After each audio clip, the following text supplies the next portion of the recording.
For me, it was maybe 5 years. People like Nelson Mandela, there was a time where they had to hold back for 27 years, just imagine. But they came back stronger. They came back stronger. And so have you. So have you. I'm Carol Ofori, and this is The Comeback, a podcast about resilience, healing, and the strength it takes to keep moving forward. Some dreams seem impossible. Some obstacles feel too big to overcome. But what happens when a child growing up in rural KwaZulu-Natal makes rockets and planets out of cow dung, refuses to believe that his dreams are out of reach? Well, Dr. Thabani Mazibuko always knew he was destined for something way bigger, something beyond even this planet. Today, he is one of the leading authorities on space technology in Africa, proving that no matter where you start, right, determination, education, and passion can take you to the stars and beyond. From humble beginnings in Ulundi in KZN to shaping the future of space science, this is a story of vision, a story of persistence, and the comeback. Dr. Thabani Mazibuko joins me now. Welcome, Doctor. How are you? I'm good. How are you? I'm fantastic. I mean, I was telling you before we started recording that I first encountered you via your children's books, yes. Mangwe specifically. Beautiful, beautiful story, beautiful illustrations, yes. And it tells the story of you. So for someone who hasn't read the book Mangwe or heard the story of you growing up in rural Ulundi, what was that like? Yeah. It was great, especially to science people who are passionate about exploring new things, about coming up with new inventions. So it will be helpful to them. It was great writing that book because it was taking the picture of my early stage when I grew up in rural areas. I used to be fascinated about new things. I used to be curious about what is happening in the world. Then space was my best element of that situation. So I had to research about a number of things. I had to join science and technology. But I'm also inspired by number of things, the challenges that we are faced with. So I was always telling myself that I must come up with new things to contribute to the solutions that the country is busy with. That's insane. I mean, you're growing up in rural Ulundi, right? Yes. And you're a child. I'm picturing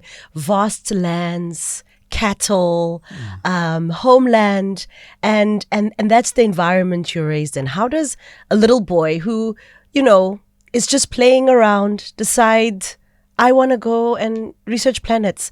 Did you always look at the stars? Were you fascinated by the stars?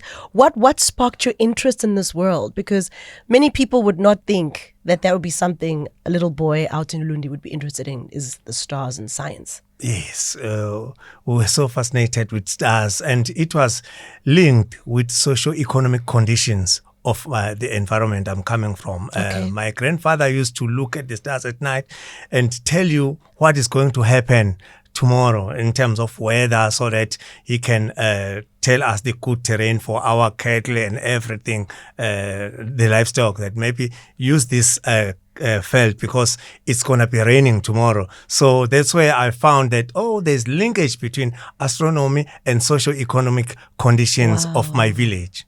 That's insane. Yeah. And then what made you then take it further? Because, I mean, grandfather telling you this, him being fascinated by the stars and how they can, determine the weather and plan how the cattle will graze. What made you take it further and start reading up, and what made you do that? Yes, my teachers, especially in geography and science, physical science, mathematics, you see, it's measurements, exploring new things, then geography, giving good images. That's why my book, I've got good images and that, because it inspires someone. So they used their space to inspire us. Yeah. So I was inspired. Then I said, no, let me take it further and understand what is happening beyond the normal dimension that we have. Right. Then that is where I went further. And surprisingly, when I completed my master's in UK and I went to India.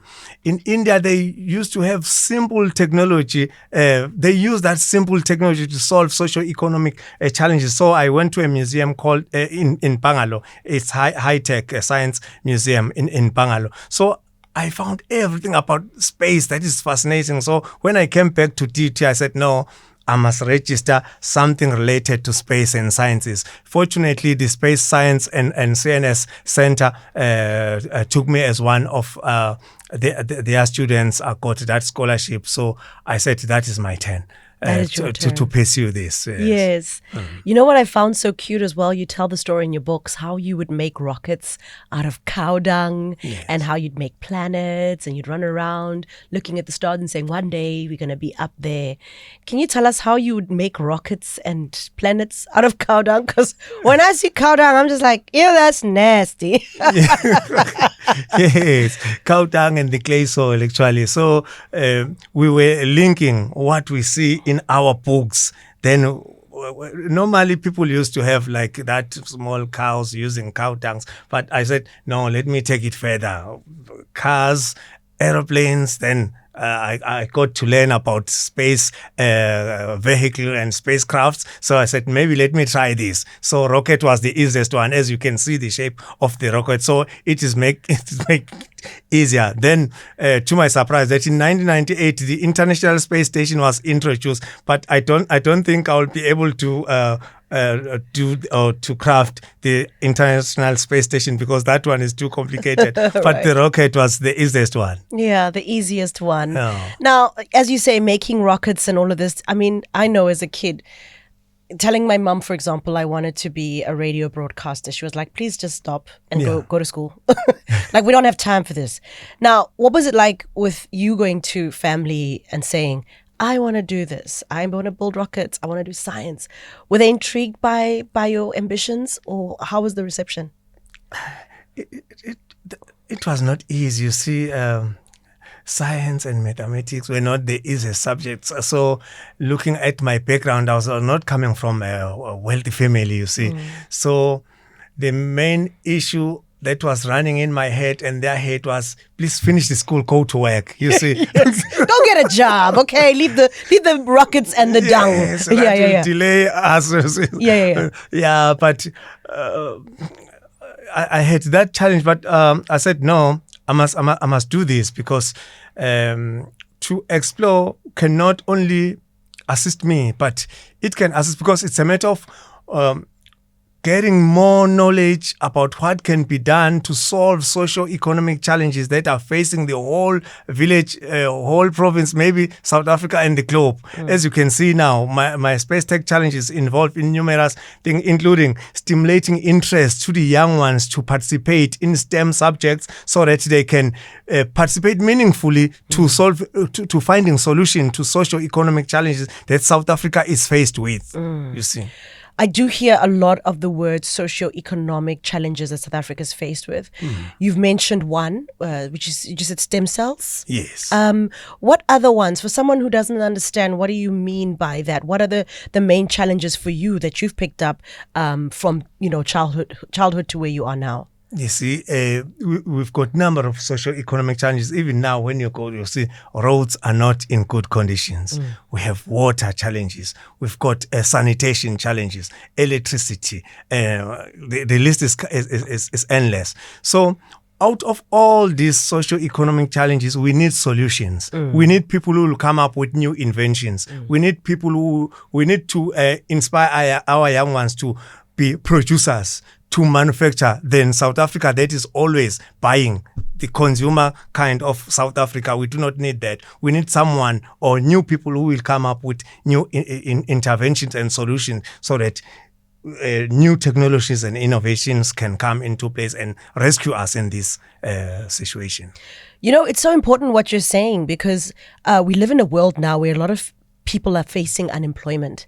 And I literally resonate with everything you say, that there is so much opportunity in innovation, in looking at the crisis on the ground and young people looking and saying, this is an African problem and we'll find an African solution. So I love that you advocate for that thought process. I think it's really, future forward. So speaking of future forward and moving forward, you are this little boy, you get this opportunity to go study. I'm assuming that in this process, you touched on the fact that financially it was tough. What other challenges did you face? I mean, you're this young black man trying to chase a space that's really dominated by the international world and not in Africa at all. People in science and in rockets don't look like you. How do you navigate that? How did you go through that? What were the challenges that you faced to get to now Dr. Mazibuko and your titles that you have today and the accomplishments? Yeah, it's always challenging. But you see, if you focus on getting good results, good results are always motivating people to put you in this space where it is difficult for other people to enter. You see, for me, I can say it's through my hard work and good results that I'm producing at the end of the day, because to be in that scholarship, it was motivated by my good results, that this person must be here no matter what. Then up until so far, it's a matter of working hard. Even the organization that I'm working with, I'm doing a number of things. It's difficult, but because when they give me that first opportunity, I used to excel. So automatically I qualify for the next stage. Wow. So your academic prowess, your hard work, your making sure that if you write an exam or whatever, you come out with top results is why you're here today. Exactly. Education. Powerful. And we overlook it, but powerful, right? Yeah. Did you ever feel like this dream was far-fetched and you'd never reach it, a point where you were like doubting yourself that, maybe I dreamed too big, let me just go and get an office job? Yes. Always, because it's hard, and especially in an environment where you do not see many people doing that or in that sector. It's always challenging because you get problems. It is difficult, so you only refer to internet and everything, or maybe communicate, but you find that there are only few people that are in your sector. So it is very challenging, but at the end of the day, where you have passion, you will conquer that. Today you hold a doctorate in space technology and have founded the South African Space Technology for Sustainable Development Foundation. Whew! Long title, very complicated. Tell us about the work that you do, because it's very important. But I think most people don't even understand the work you do. So tell us about the work you actually do. Thank you so much. I think I've already shared that my main task in this foundation is to stimulate interest to the young ones so that they can participate in science, technology, engineering, and mathematics subjects, so that they can respond to this rapidly changing environment or rapidly changing world. So what I do is I'm partnering with number of schools, I'm partnering with universities, with science centers, like here in KZN, we are partnering with University of Zululand Science Center, we are partnering with Aerospace Systems and Research Institute in UKZN, we are partnering with Space Science and Communication, Navigation and Surveillance Center at Durban University of Technology. So in this, I'm going to different schools to educate, train them about rocket sciences, satellites, manufacturing, visual reality, robotics, and coding. You see, with those subjects or with those kind of sectors, we prepare youth to participate in the real world, the innovative world that we are going to expose with in very, very soon. Wow. I think the world you operate and work in is so important, because it's ever changing, and not enough kids are interested. So it's so interesting that you've put passion behind giving back to the young ones and giving back to community. Yes. In the space of space and science. Exactly. Right? And to show that space is not just there for maybe tourism or adventure purposes, but you see, space is different. Is separated into or categorized into Earth observation, satellite communication, satellite positioning, which means we must try by all means to show the youth that we use these components to respond to challenges that we are having. Right now, I'm focusing on using Earth observation to respond to the disasters that are happening in KwaZulu-Natal. Soon, I'll be launching an application called the Disaster Watch that is using Earth observations because Earth observation observe things like tsunamis, floods, and all those things. So we here we need to use that data to respond to that in terms of getting real-time data, tell the people the evacuation site, the rescue sites, and other matters that are rising, even to assess the damage that has been caused by those floods or those disasters. So that is how I'm trying to show that. That is how I'm trying to show the youth the benefit of space technology to us living here on Earth. That's insane. So when does this application launch? Is it something we're going to see in this year? I mean, just yesterday we had a tornado in Pretoria, and we've had so many natural disasters that I think if we had a little bit of foresight they were going to happen, it would solve a lot of people's problems. Yes, next month. Oh, okay. Yes. That is exciting. I'll be expecting my invitation. I'll appreciate that. Space and science is for most people so overwhelming to digest. How does, you've mentioned, for example, we can use it for being able to preempt the weather. Yes. But how else can space technology impact everyday people's lives? Yes, I'm happy with that. It impacts people with their everyday lives, like as we are here, weather.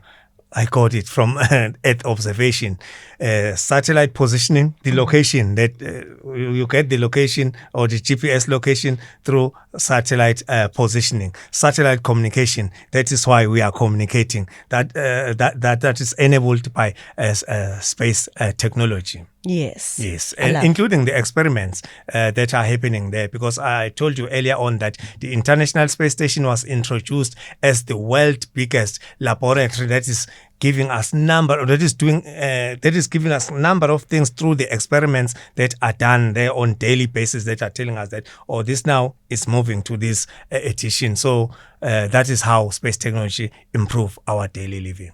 Lovely. And you've written 2 books, Mangwe, the Space Boy, which I absolutely love reading to my child, and your new one, which is a lot more in-depth with a lot of images of outer space. And this one's called Life Beyond the Karaman Line, Outer Space. And this one's got a lot more visuals of the space world. What inspired you to write the books? I was not passionate about writing, I must say this. But when we are visiting different schools, because my target is schools in rural areas and schools in township, you find that it opens up lot of debate. There's nothing like space and people living in the outer space and so on. So I had to contribute to the body of knowledge by start to write. You see, my first book, Mangwe the Space Boy, it's more of the fiction because my intention was to stimulate interest. Then when you have interest, I had to write now the non-fiction book that is telling someone who has made the choice that or who has accumulated interest in space that now these are the things that are happening beyond the command line or in the outer space. We've got satellites, we've got the International Space Stations, we've got spacecrafts. So now I was guiding, I will have other books that are now telling the people the benefit of space and everything. But I think the Life Beyond the Command Line covered numerous subjects. Yeah. Now, your story is, I'm still amused, and I feel like I want to dig a little bit more into how you landed up where you are today. You overcame a lot to be where you are today. You mentioned earlier how you worked hard at school. Yeah. But I have a feeling there's more to the things you overcame. Yeah. You mentioned you didn't come from a rich family. Can you tell us the hardest challenge growing up, just overcoming outside of just focusing on your academics, because we all know as Black people, for example, I know I grew up with my own adversities and I had to work a little bit harder, jump a bit higher to be where I am today. And I can only imagine for you in science, you would have to work a lot more and jump super high to be where you are today. So is there a moment of challenge or a moment of like where you just felt like this is too much, whether it was as a young person or as you were graduating, where you felt like maybe I shouldn't be here? Yes. Numerous occasions I used to feel that. Even now, the programs that that I'm engaged on, sometimes I feel like, hey, maybe I need to leave this thing. I used to create challenges for myself. So, but I've got not many sad stories when it's coming to education. Education, it's my greatest achievement, because when I'm entering into education, everything starts to move freely and nicely. I used to cruise nicely when I'm involved in education. But there was a moment when I was awarded with the bursary to do my honors degree. I remember I was still at the university doing my junior degree at the University of Zululand. So the situation at home was very, very bad, like I said earlier on. So I had to choose whether to continue with my bursary or go home start. It was how bad was it? No one was working. The situation was, I think we had only 2 houses, not the ones with bricks, and the situation was bad. So I had to choose. So I had to drop out at the university. I did not take my honors bursary. I went back to sort the situation at home. I started to work as an educator or as a teacher. Then I went back to pursue. Well, but the situation was now balanced. From there, I learned to balance the situation at home and in my school. So that was a very sad moment for me, because I loved education and I took education as the key to release all these people who were having challenges at home. But when you do not have power to do that, you have to step back a bit and come back stronger. Love that word, come back. Come back stronger. You know, I think that story is the meat now of this conversation, because it looks also glamorous for you. You know, it looks like you woke up, you wrote books, you got doctorate, you did everything, you in science. It all looks like it just happened. Flowing. And to hear now that you actually had to step away from something you're very passionate about, which is studying and accomplishing this journey that you've been on to help your family, is quite humbling to know that you had to say, maybe my dreams must be on hold for a little bit so that I can put food on the table. Yes. That is unbelievable.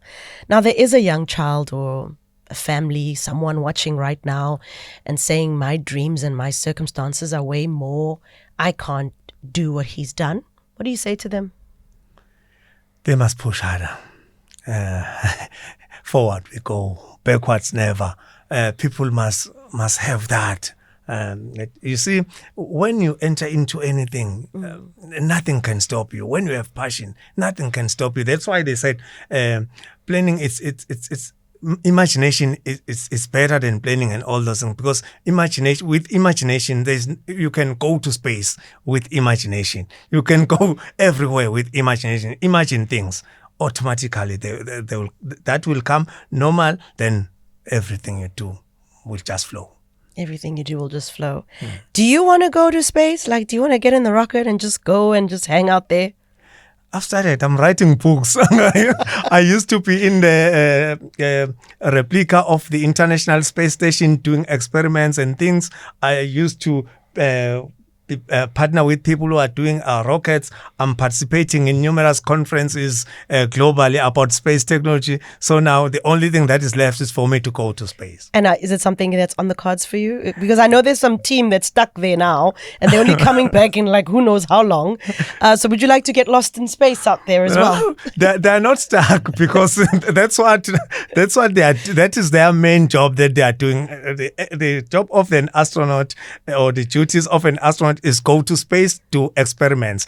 So if you are in the International Space Station, you're doing experiments, it's your job. So astronauts are happy about that. But people, we feel sorry, like they're stuck, but they are happy because they are doing exactly what they wanted to do for many years. So any interest for you, though, to go out there and go to Mars and go to Pluto and go wherever, or not really physically go, but obviously the education and all the science that goes into it? Yeah, now it is challenging because there are numerous questions about space technology.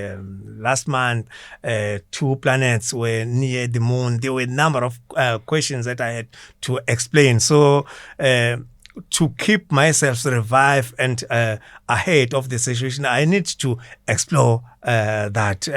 My only worry is my family now. Because you don't know when you're coming back. That is the challenge. I must see them every week, every day, some of them. So that is the main challenge. But to go to space and explore, that is my passion. So since you have passion for space and exploring, do you believe aliens exist? I cannot say that. I think it's... I don't know how to put it, but it's when someone believes in that. I do not believe in that because it's more on astrology part of things that I'm not at liberty to talk about. Okay. Yeah. All right. So, yes, no. In between. We can talk about this after the podcast. What has this journey, it seems like a journey of just new things, new explorations every day. What has it taught you about yourself, this journey you've been on? Yes, that I mustn't look myself down. See, when we are coming from rural areas, we tend to look at ourselves like, oh, no, we are trying. But you see, this journey of space technology has mixed me with best people in the world. I've been to a number of space development agencies with great people. But when I'm speaking, we are engaged in space subject and everything, they said, oh, well, Thabani. Then I think, I'm surprised that a person of this caliber can say he or she is learning a lot from me, a rural boy of Ulundi, you see. So I was very happy about joining space technology and the stakeholders that we are here, that we are working in space technology. I'm happy with that opportunity because every day is challenging, but every day is also exposing me to a number of things and great people in the world. Right. What do you think is the biggest stereotype or myth people have about space that just annoys you? Like, no, guys, please, this is so annoying. Yeah, what is it? It's about the religion. People will say, no. When you are talking about space, it means there is no God. There's not. No, you see, that is the main question that is annoying me about talking. When talking about space technology, because people tend to lie that when you believe in space technology, it means that you are not in any religion. Yes, yeah. But we can mix these things. They exist. They coexist. They are not clashing with each other. So yeah. Why more noise about that? I love that. And your story is proof that big dreams can happen. Dream big. Put in the work. Yes. You may need to step away from your dream for a moment, but it doesn't mean give up. Like you did. You went back and you chased it, and here you are today. So what does the comeback mean to you? Yeah. If you look at great people in life, people like Nelson Mandela, there was a time where they had to hold back for 27 years. Just imagine. Yeah. For me, it was maybe 5 years. For them, about 27 years. And great people used to have these negative times where their dreams was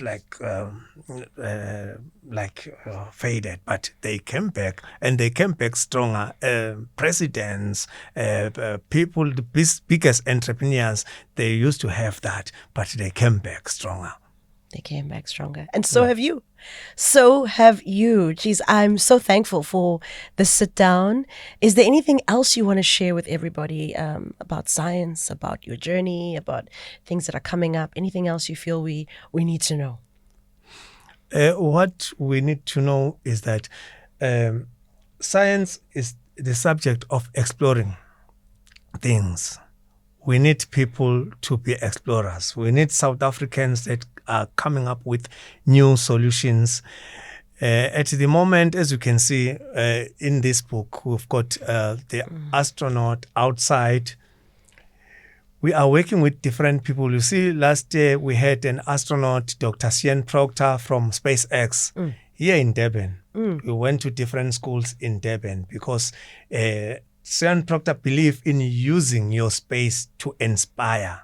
So you do not only inspire people when you are in science, but even in other subjects. you are a soccer player, you are a rugby player, you are a musician, you are this. Use that space to inspire others.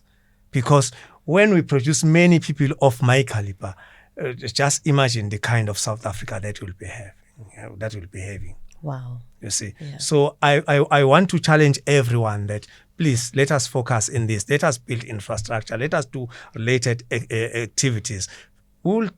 People will follow us. Then we'll come up with more solutions than problems, because we cannot all wake up and complain about things that are not going well in South Africa. We need to be part of solutions than being part of the challenges. Yes, be part of the solutions and not part of the challenges. Dr. Mazibuko, thank you so much for chatting to me on The Comeback with Carol Ofori. Your story is an incredible journey. Your story is proof that no matter where you come from, it shouldn't stop you from living your dreams. And most importantly, your dreams are valid and they are possible. Also, your passion and determination are truly, truly inspiring. And I know this conversation is going to spark something in so many people. So thank you so much. Thank you so much, Julie. It's because radio producers and everyone.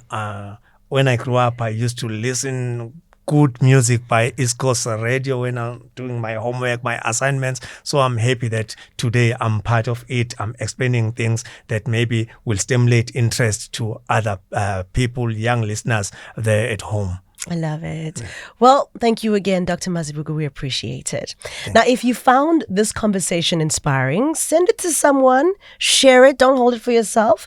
And remember, your dreams are valid.